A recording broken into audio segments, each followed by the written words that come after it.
Hello everyone, welcome to Sam's learning point. ह्या चॅनलवर तुमचं सर्वांचं सहर्ष स्वागत आहे. डिअर स्टुडंट, आज आपण बघत आहोत standard 9th Marathi semi medium Maharashtra state level 1.2 the fun they had या लेसनवरील warming up textbook page number 5. Chit chat गप्पा गोष्टी आता आपण समजून घेऊया. क्वेश्चन नंबर फर्स्ट असा आहे, what do you like best about your school? तुम्हाला तुमच्या शाळेबद्दल सर्वात जास्त काय आवडते ते इथे लिहायचं आहे. या प्रश्नाचं उत्तर प्रत्येकाचं वेगळं असू शकतं. तुम्ही वेगळ्या पद्धतीनेही लिहू शकताय. I love my school grounds and garden असंही उत्तर इथे लिहू शकताय. क्वेश्चन नंबर दुसरा, do you think school is fun? तुम्हाला शाळा म्हणजे गंमत आनंद असं वाटतं का? याचंही उत्तर तुम्ही तुमच्या भाषेमध्ये तुम्हाला सुचेल, तुम्हाला आवडेल असं लिहू शकताय, कारण हे सगळे प्रश्न पर्सनल रिस्पॉन्सचे आहेत. याचं योग्य उत्तर छानपैकी आपण इथे बघूया. Yes, I think school is fun. Question number तिसरा, which is the part that you don't like?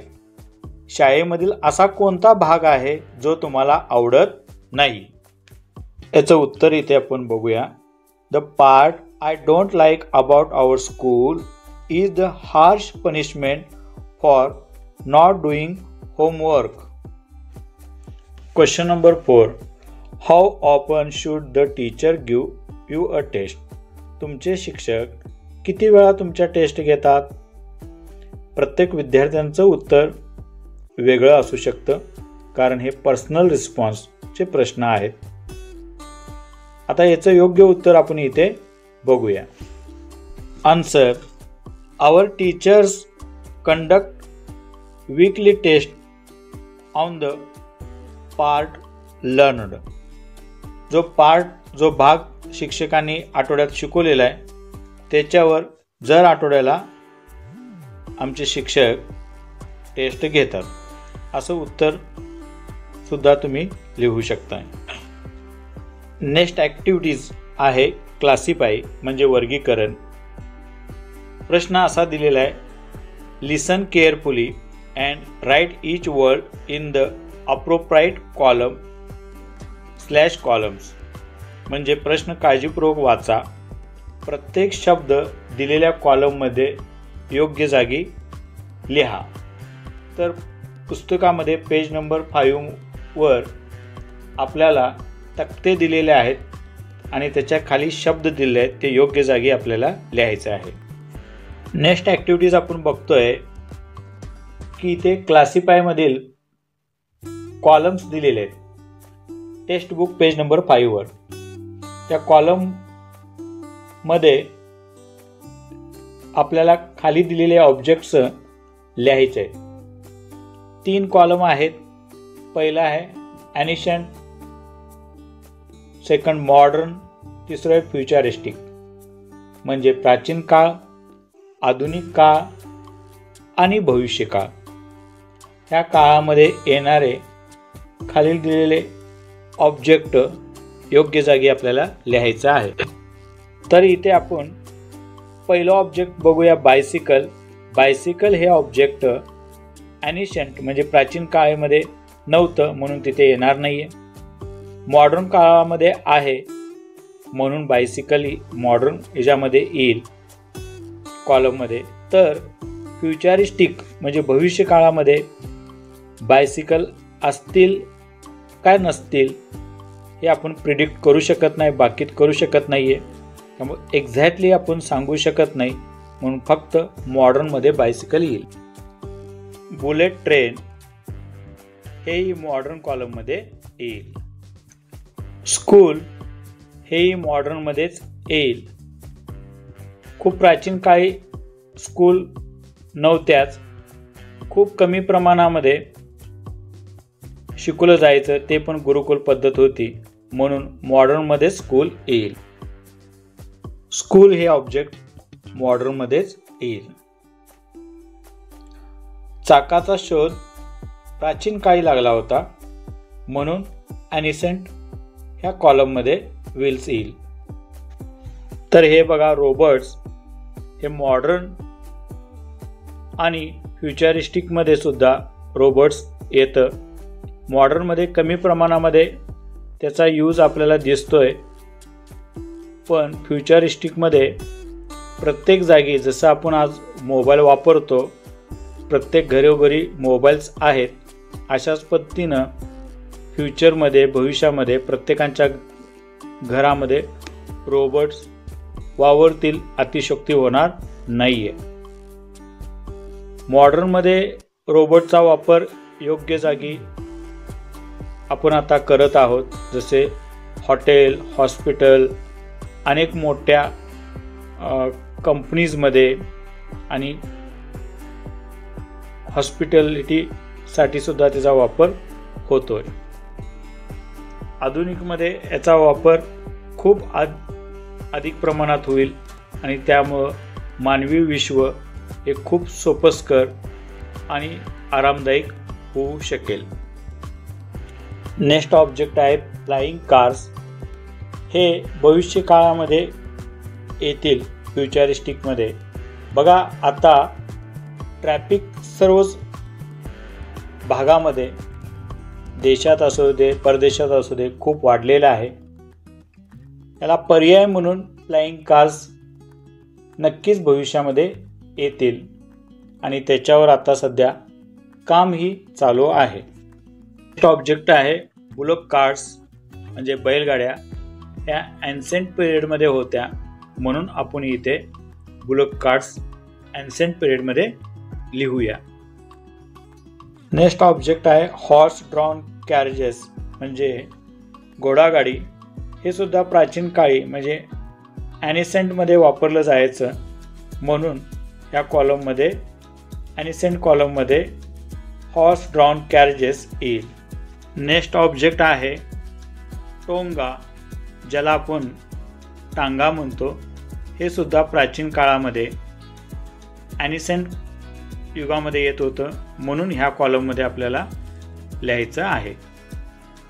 टार रोड म्हणजे डांबरी रोड, हे मॉडर्न काळामध्ये बघायला मिळतात, म्हणून मॉडर्न ह्या कॉलममध्ये टार रोड्स येईल. होमवर्क हे मॉडर्न काळामध्ये येईल किंवा येतंय, म्हणून ह्या कॉलममध्ये आपण होमवर्क घेऊया. नेक्स्ट ऑब्जेक्ट आहे शिप, जहाज. हे सुद्धा आधुनिक काळामध्ये, मॉडर्नमध्ये लिहूया, या कॉलममध्ये येईल. स्पेस शिप हे फ्युचरिस्टिक, भविष्य काळामध्ये येईल, म्हणून इथे लिहूया. एरोप्लेन्स हे मॉडर्न कॉलममध्ये येईल, इथे आपण लिहूया. कम्प्युटर्स मॉडर्न आणि फ्युचर युगामध्येही वापरले जातील, म्हणून दोन्ही कॉलममध्ये कम्प्युटर्स लिहिता येईल. टेलिव्हिजन्स हे मॉडर्न कॉलममध्ये येईल. कॅमेरासुद्धा मॉडर्न कॉलममध्ये येईल. फ्लॉपी डिस्क हे मॉडर्नमध्ये येईल. फ्युचरिस्टिकमध्ये काय बदल असेल, कशा पद्धतीनं डिस्क येतील माहिती नाही, म्हणून आता सध्या तरी आपण मॉडर्नमध्ये फ्लॉपी डिस्क घेऊया. विंडमिल्स म्हणजे पवनचक्क्या, हे मॉडर्नमध्ये येईल. नेक्स्ट ऑब्जेक्ट ॲक्सेस, कुऱ्हाडी. हे ॲन्सेंटमध्ये प्राचीन काळी येईल, मॉडर्नमध्ये थोड्या प्रमाणात वापरलं जातं, पण प्राचीन काळामध्ये लिहू. ऑडिओ व्हिडिओ कॅसेट्स मॉडर्नमध्ये. अर्थ मूव्हर्स मॉडर्नमध्येही आता त्याचा खूप मोठ्या प्रमाणात वापर केला जातो आणि फ्युचरिस्टिकमध्येही अर्थ मूव्हर्स राहतील. मोर्टर अँड पेसल म्हणजे उकळ आणि मुसळ हे ॲनिसेंटमध्ये वापरलं जात होतं, प्राचीनमध्ये राहतील. तर नेक्स्ट बघूया brushes, hot air balloon, telephone, mobile phones, headphone, books, notebooks they are in modern column, हे मॉडर्न कॉलममध्ये असतील. नेक्स्ट ऑब्जेक्ट बघा, test, vacuum cleaners, ball pens, solar lamps हे सुद्धा मॉडर्न कॉलममध्ये येतील.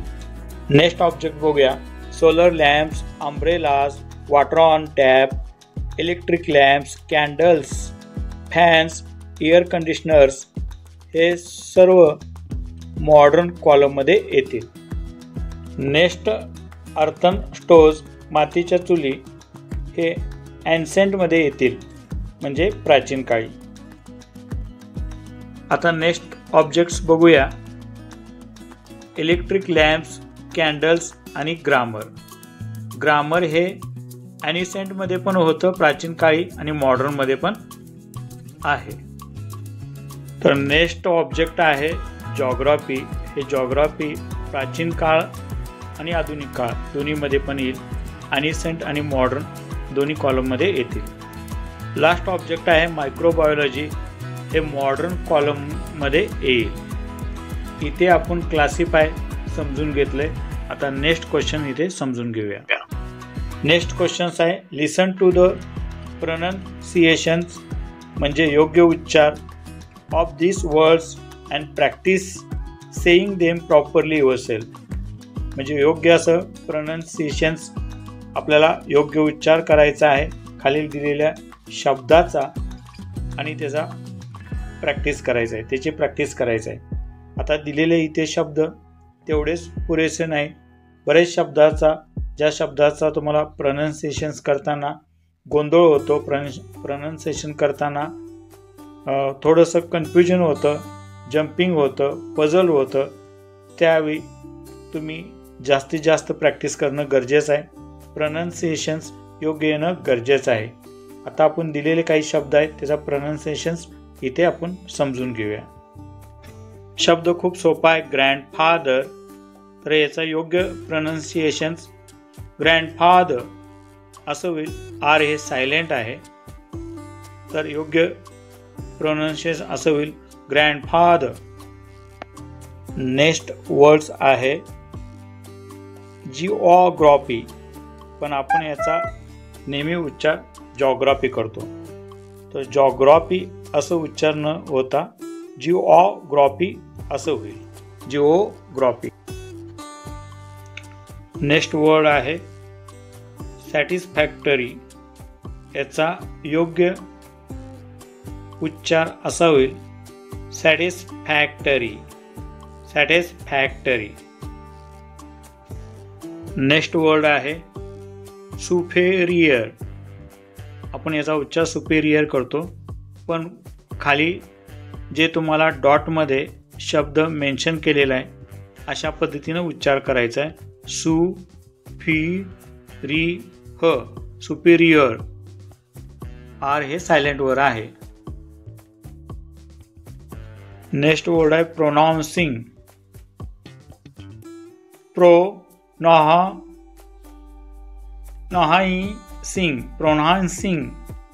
प्रोनाउन्सिंग अशा पद्धतीने याचा उच्चार करायचा आहे. Next word BETCHA. याचं योग्य प्रोनाउन्सिएशन उच्चार असं होईल बेचा, बेचा, बेचा. नेक्स्ट वर्ड नॉनशॉनॉटली म्हणजे बेफिक्रपणे. NONCHALANTLY याचा उच्चार होतो नॉनशॉनॉटली. आता हे बघा, हा खूप महत्त्वाचा विषय आहे.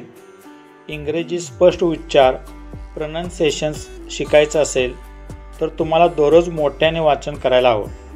English drama, English movies, English news दररोज किमान 1-अर्धा तास तरी वेळ द्या, म्हणजे तुमचे प्रोनन्सिएशन सुधारतील. उच्चार सुधारणं खूप गरजेचं आहे. त्यासाठी दररोज ह्या ॲक्टिव्हिटीज केल्यानंतर तुम्हाला निश्चित लाभ होईल. आता वॉर्मिंग अपमध्ये 2 प्रश्न हे मार्जिन क्वेश्चन आहेत. टेक्स्ट बुकमधील उजव्या बाजूला तांबड्या पट्टीवर आहेत ते सुद्धा प्रश्न आपण इथे समजून घेऊया. वॉर्मिंग अपमधील मार्जिन क्वेश्चन्स बघूया. Can you think of any device object that came in to use in the recent past but are now outdated. अलीकडच्या काळामध्ये असे काही उपकरणं असतील, गॅजेट असतील, डिव्हाइस असतील ते आता आउटडेटेड झालेले आहेत, म्हणजे कालबाह्य झालेले आहेत. पण आधी वापरात होते पण आता ते कालबाह्य झालेले आहेत. असे काही डिव्हाइसविषयी तुम्हाला माहिती आहे का, ते आपल्याला इथे लिहायचं आहे. अशा काही उपक्रमासंदर्भात माहिती असेल तरी लिहायचं आहे. आन्सर असा आहे, DVD, VCR, CD players, cassettes, PCO phone box, players, postal तार, many such device were used in the recent past but are now outdated. बघा, आपण DVD, VCR, CD player, cassette, PCO phone box जे coin box होतं, players असतील किंवा postal तार असतील जे तार पाठवत होतो आपण, असे बरेचसे डिव्हाइस आपण वापरत होतो अलीकडच्या काळामध्ये, पण आता ते सर्व कालबाह्य झालेले आहेत. शेवटचा मार्जिन क्वेश्चन्स बघूया. Find an example of outdated device. Words from the list given here. There of other examples on your own. म्हणजे बघा, आपण जे क्लासिफाय म्हणजे वर्गीकरणमधून दिलेली जी सूची आहे, जी यादी आहे, लिस्ट आहे, त्यामध्ये असणारे आउटडेटेड कालबाह्य झालेले शब्द आपल्याला शोधायचे आहेत आणि इथे लिहायचे आहेत. अजून काही उदाहरणे तुम्हाला आठवत असतील जे कालबाह्य झालेले आहे ते सुद्धा तुम्हाला इथे लिहायचे आहेत. इथे वॉर्मिंग अप समजून घेतलेले आहे आणि वॉर्मिंग अप तुम्हाला इथे मी सोडवूनही दिलेलं आहे. द फन दे हॅड हे लेसन आपण पुढील व्हिडिओमध्ये बघणार आहोत. हा व्हिडिओ आवडला असेल तर लाईक करा. नवीन असाल तर आज सबस्क्राईब करा. बेल आयकॉनला प्रेस करा म्हणजे दररोजच्या दररोज तुम्हाला नोटिफिकेशन येतील. त्यामुळे नवीन व्हिडिओ आमचे तुम्हाला बघता येतील. द सॅम्स लर्निंग पॉईंट हे चॅनल नेहमी तुमच्यासोबत असेल. We are happy to help. तोपर्यंत टेक केअर. थँक्यू.